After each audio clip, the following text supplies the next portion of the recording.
Olá, seja bem-vindo ao nosso canal do YouTube da Liga Brasileira de Epilepsia. Se você tiver interesse, pode se inscrever no nosso canal e ativar o sino para receber os alertas sobre os próximos videocasts. Eu sou Rafael Batista João, sou neurologista e neurofisiologista clínico. Eu sou membro do grupo de jovens pesquisadores da Liga Brasileira de Epilepsia e hoje a gente dá sequência a mais um dos nossos videocasts sobre a série Desmistificando a Epilepsia. Eu tenho a honra e o prazer hoje de entrevistar a nossa colega, doutora Ana Paula Gonçalves. A Ana vai nos ajudar com algumas perguntas feitas sobre pessoas com epilepsia, familiares, cuidadores e até colegas envolvidos no acompanhamento e tratamento dessa doença tão interessante. A Ana Paula é neurologista titular da ABN, neurofisiologista clínica titular da SBNC, Sociedade Brasileira de Neurofisiologia Clínica, é coordenadora do departamento científico e da banca da prova de título especialista em eletrocefalografia da SBNC, é também médica do Centro de Cirurgia de Epilepsia do HC da UFMG e do NAT do Hospital Felício Roxo e atualmente também secretária da Liga Brasileira de Epilepsia. Ana, muito obrigado pela presença e pela disponibilidade hoje. Eu que agradeço a oportunidade de estar aqui, Rafael. Aproveito para parabenizar a professora Clarissa e toda a Liga pela iniciativa.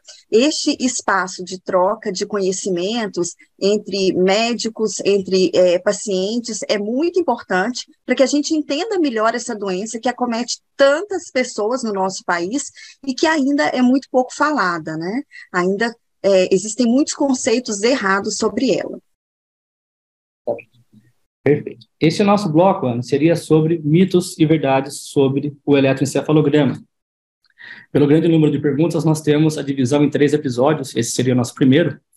E a nossa primeira pergunta seria: o que é o exame do eletroencefalograma e o que ele mostra de verdade? Bem, Rafael, o nosso cérebro, ele funciona como uma central elétrica, e através de impulsos elétricos, ele coordena todas as nossas funções, de fala, de memória, de movimentação, de processamento do nosso pensamento, do nosso raciocínio, e o eletroencefalograma, ele mede essa atividade elétrica cerebral nos seus diversos momentos, enquanto estamos acordados, se nós dormimos durante a realização do eletroencefalograma, ele avalia a atividade elétrica durante o sono, e isso nos mostra um cérebro funcionando de uma forma correta para aqueles estágios, ou se o paciente tem alguma doença que envolve a atividade elétrica cerebral, como é o caso das epilepsias, ele pode nos mostrar algumas alterações. Muito obrigado.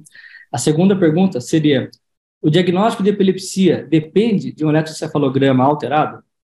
Olha, o diagnóstico de epilepsia, ele é feito principalmente através dos fenômenos clínicos que o paciente apresenta. A crise epilética, ela nada mais é que o curto-circuito da nossa central, que é o cérebro. Então, desta forma, o diagnóstico, ele é fechado através de ferramentas que a gente comprove que um comportamento inadequado, ou seja, um episódio inadequado, ele é resultante de um curto-circuito da nossa central. Isso é a crise. Sendo o eletroencefalograma um exame que mede a estabilidade da atividade elétrica cerebral, muito comumente os pacientes que têm epilepsia mostram algumas alterações específicas, mas não necessariamente.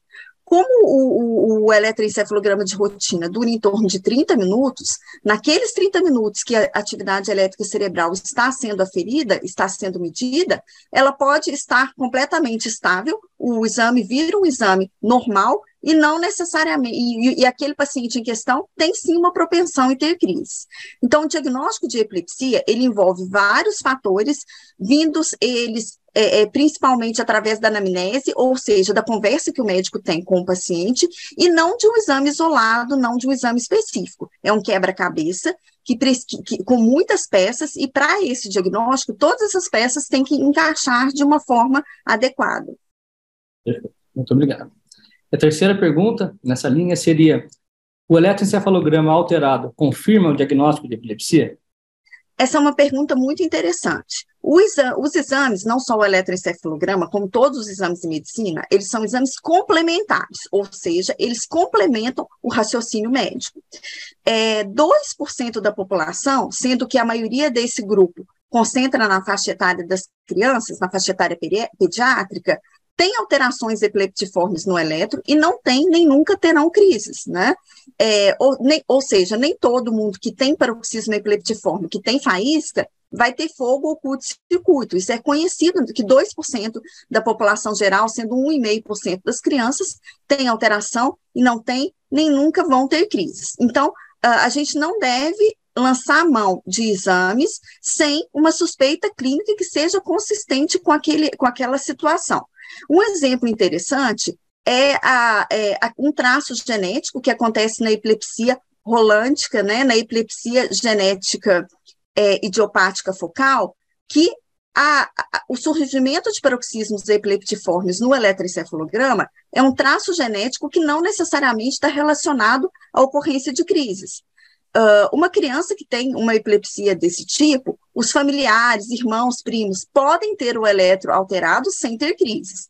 Então, resumindo, um eletro alterado não confirma o diagnóstico de epilepsia se aquele paciente não tem uma clínica de epilepsia.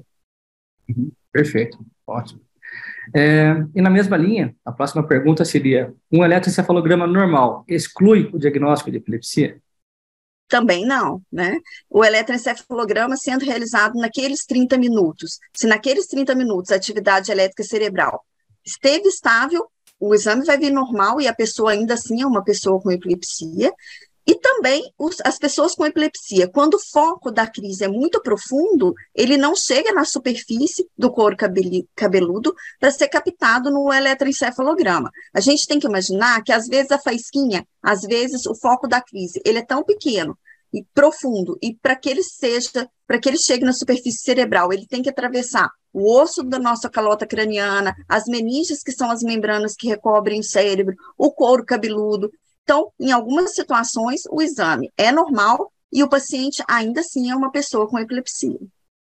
Excelente. E a próxima pergunta também é bastante frequente na prática, seria: o objetivo do tratamento da epilepsia é acabar com todas as descargas epileptiformes e alterações no eletroencefalograma?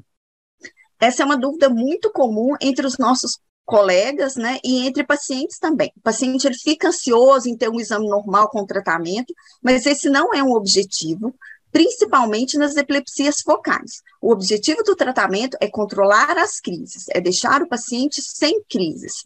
E, muitas vezes, isso não necessariamente está relacionado a um eletro normal. Nas epilepsias que são focais, eletroalterado com paroxismos não tem relação com a propensão do paciente em ter crises, um pouquinho diferente das epilepsias generalizadas. Nas epilepsias generalizadas, quando o eletro está com muito alterado, com muito paroxismo interictal, isso pode nos trazer a informação de que aquele paciente tem uma maior propensão a ter crises. Mas ainda assim nas epilepsias generalizadas, podem estar as crises completamente controladas e o paciente apresentar um paroxismo epileptiforme ou outro. O objetivo do tratamento não é limpar o exame, é deixar o nosso paciente sem crises. Excelente. A próxima pergunta seria, talvez, uma pergunta de algum paciente, por exemplo. Se o meu eletroencefalograma teve laudo normal, estou curado da epilepsia?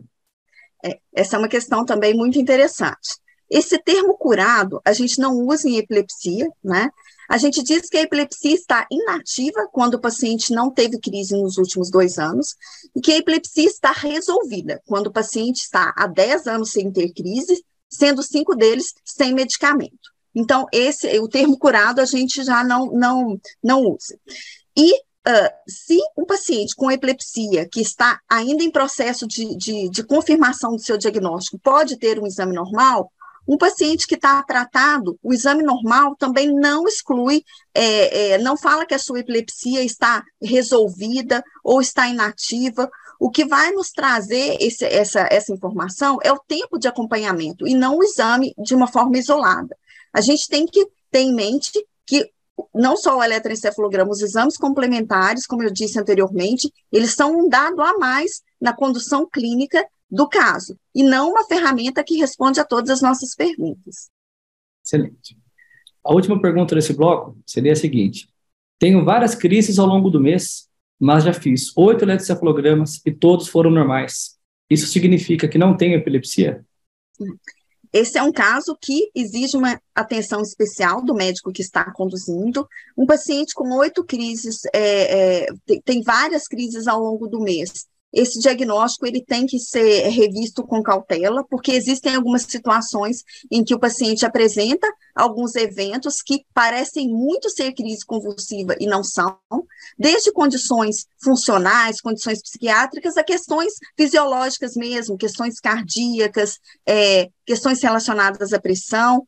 E uma vez confirmado o diagnóstico que trata-se de epilepsia, exames normais, exames de eletroencefalograma normais não excluem que o paciente tem epilepsia. Pela questão, que eu falei anteriormente, que os 30 minutos do eletroencefalograma medem a atividade elétrica cerebral só durante aquele período, e pela questão também dos focos profundos que não são captados na superfície. Então, sim, esse paciente com várias crises por mês e 8 eletroencefalogramas normais pode, sim, ter epilepsia. Perfeito. Ana, muito obrigado.